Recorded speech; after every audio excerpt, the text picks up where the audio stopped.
हो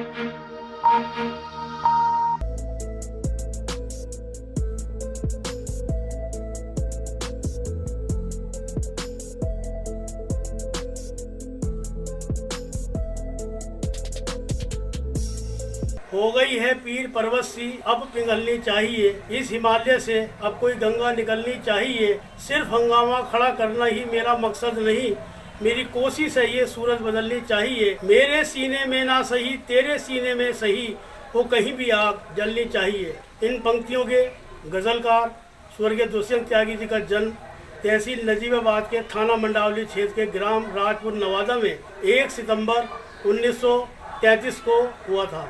स्वर्गीय दुष्यंत त्यागी जी का लेखन पूरे विश्व में आज जाना जाता है और गलियों से लेकर संसद तक उनकी गज़लों का और उनके लेखन का लोहा माना जाता है। बहुत कम उम्र में ही उन्होंने अपनी शायरी से पूरे क्षेत्र को, तहसील नजीबाबाद को, ग्राम राजपुर नवादा को एक नाम दिया। आपके पिता का नाम भगवत शाह है और माता का नाम राम किशोरी देवी था। आपकी प्रारंभिक शिक्षा गांव में ही हुई और उसके पश्चात हाई स्कूल करने के लिए दुष्यंत जी नेटौर चले गए। तदंतर का एग्ज़ाम उन्होंने चंदौसी में दिया। उसके पश्चात उन्होंने अपना कर्म क्षेत्र भोपाल को चुनते हुए वहां अपनी आजीविका के लिए भोपाल को अपना कर्म क्षेत्र बनाया। आदरणीय दुष्यंत त्यागी जी के लेखन और उनके साहित्य और उनके परिवार के विषय में जानते हैं आज हम राजपुर नवादा में उनके परिवार के लोगों से कुछ उनके संस्मरण।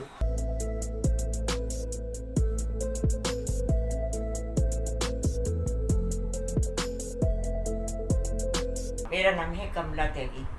मैं राजपुर नवादे में ही रहती थी। उनकी मैरिज मेरी साथ साथ हुई थी, इसलिए हम लोगों का उनसे बड़ा संपर्क था, क्योंकि उस समय कोई पढ़ा हुआ नहीं था। मैं और वो पढ़ी हुई थी, उनकी लड़की राजेश्वरी, तो उनका आना जाना बहुत था। दुष्यंत त्यागी जी की मिसेज? हाँ, दुष्यंत राजेश्वरी जी का और आपका संबंध बहुत गहरा? हाँ, हमारा घनिष्ठ संबंध था उनसे। उनकी जो मम्मी थी, मतलब दुष्यंत की, वो भी मेरे से बहुत प्यार करती थी। वो भी बहुत आती थी हमारे पास। मतलब आपस में बहुत अच्छा संबंध था उनका। उनकी बेटे का भी, आलोक त्यागी का भी, और है ना उनकी बेटी जो थी अर्चना त्यागी, वो भी, उससे भी हमारा बहुत था। वो बहुत हमारी लड़की और वो बराबर में थी, तो दोनों हमारे घर में खूब आती थी। हम लोग उनके यहाँ जाते थे। तो जैसे दुष्यंत जी का एक साहित्यकार के रूप में, गजलकार के रूप में पूरे देश के अंदर एक विशेष नाम है। तो उस समय जो आपको कैसा महसूस होता था जब उस समय राइटर थे उनका नाम चलता था? कमलेश्वर जी के साथ लिखते थे जी। कमलेश्वर जी उनके साथ थे, उनके साथ कमलेश्वर जी भी मिले हमसे। वो भी काफ़ी उन्होंने मतलब प्रोग्राम वगैरह यहाँ आए, जब उनकी बेटी की, सब लोगों को सबसे मिले। मैं विवेक त्यागी, राजपुर नवादा निवासी, स्वर्गीय श्री दुष्यंत त्यागी जी का जो हमारे चाचा जी लगते थे, उनके बारे में 2 शब्द बताने का सौभाग्य मुझे प्राप्त हो रहा है। हमारे चाचा जी जो महान कवि लेखक हुए हैं, उनके बारे में ये बताना चाहता हूँ कि लोगों से भी सुना है, हमारे बुजुर्गों से भी सुना है, और हमने जाना है कि वो यहाँ पर किस तरीके से अपना जीवन आके भोपाल से या इलाहाबाद से उन्हें पढ़ाई करने के बाद भी यहाँ आते थे, और एक किसान के रूप में और एक कलाकार के रूप में उन्होंने हमारी रामलीला को, हमारे इलाके की रामलीला को जीवंत किया है। राम का उन्होंने पाठ किया है और लोगों में वो संवेदना भी भरी है, करुणा संवेदना, और उन्होंने वो सारी करुणा संवेदना उनकी कविताओं में आज तक झलकती है। लोगों ने भी उस कविता को आप पूरे हिंदुस्तान जानता है कि उन्होंने, सब लोगों ने उसे सराहा है। जिस भूमि पे दुष्यंत जैसे लोग पैदा हुए, उस फैमिली से मैं बिलोंग करता हूँ। दुष्यंत जी हमेशा भोपाल से जब गांव आते थे तो एक रामलीला का मंचन होता था गांव में, उसमें पार्टिसिपेट करते थे। और जैसे गंगा स्नान का मेला हमारा नांगल सोती में होता था, वहाँ भी हमेशा वो आते रहते थे। और सभी जगह उनका आना जाना, सब परिवार में बैठना, बड़े अच्छे विचार थे उनके। और यहाँ अपने क्षेत्र में जो आसपास के गांव हैं वहाँ भी जाते थे। बड़ा सबसे गया सम्मान होना, ऐसे गज़लकार जो हिंदुस्तान में प्रसिद्ध हुए हैं, और बहुत कम एज में उनका हमारे बीच से जाना बड़ा दुर्भाग्य रहा।